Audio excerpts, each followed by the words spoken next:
Welcome to our channel. If you haven't done it already, please subscribe. Disney Princess. Rapunzel's Heroes. The day started nicely enough. It was the morning of Rapunzel's 18th birthday, and the birds were singing. Just yesterday, she'd taken a huge step. She had ventured out from the tall tower that had been her home all her life. And soon, if all went well, she'd be in the kingdom for the first time, watching the beautiful floating lights that were released there every year on the same date, her birthday. It should have been a wonderful morning, but instead, here she was trying to rescue her guide from a horse. Rapunzel wasn't surprised that her guide had a problem with a palace horse. She'd only known Flynn a short while, but he had problems with almost everyone. So, after she yanked Flynn free, Rapunzel stepped in front of the horse and stroked his nose. The name on his chest plate read Maximus. Maximus thought Flynn was a thief.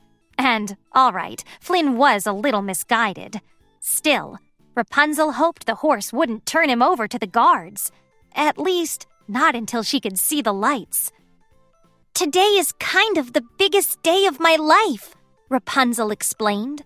"It's also my birthday, just so you know." Finally, Maximus stuck out his hoof, and Flynn shook it. Together, they set off for the kingdom. Flynn thought they might travel faster if they rode on Maximus's back. But for some reason, Maximus did not agree. Flynn tried again. He even managed to stay on top of Maximus's head for a few seconds.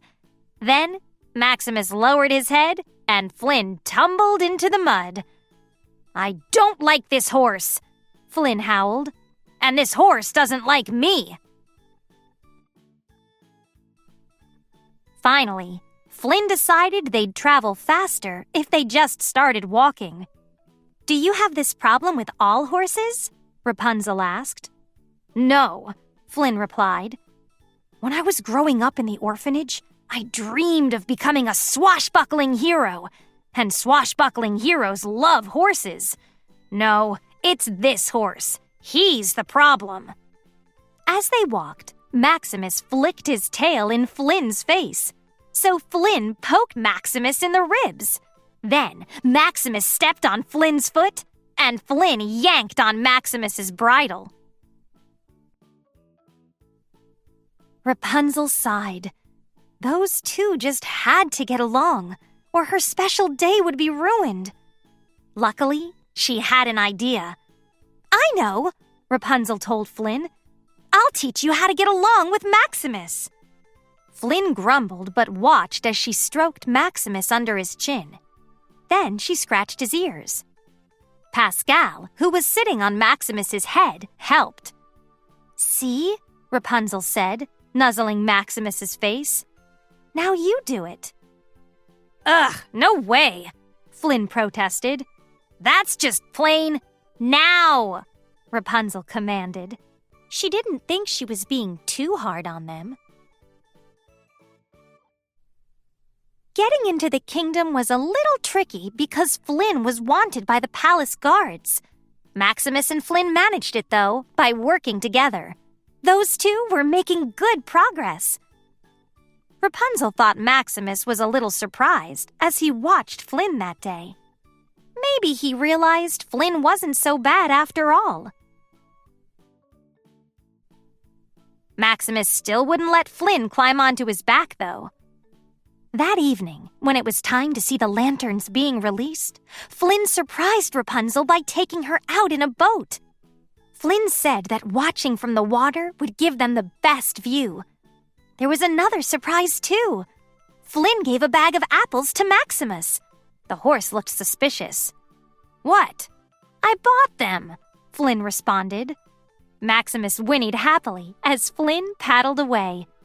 "Most of them," Flynn muttered under his breath. Rapunzel and Flynn didn't expect to be gone long. Maximus waited and waited. Finally, a boat bumped up against the dock. But it was a different boat.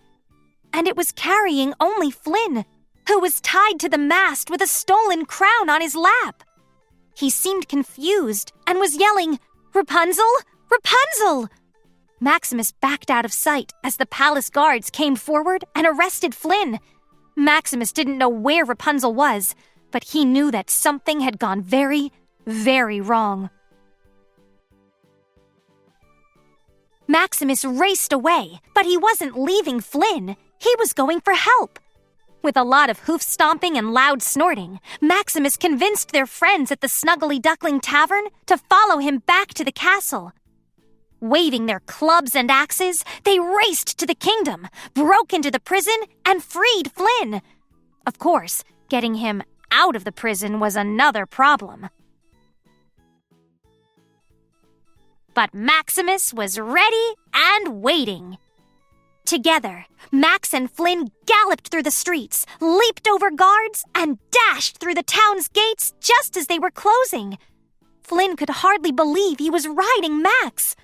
Suddenly, he realized he trusted the horse. They were a team. Rapunzel's life did change forever that day. Mother Gothel, who had imprisoned her, showed her evil side. Then Rapunzel learned her true identity. She was a princess and had been stolen from her parents long ago. But Flynn fought for Rapunzel.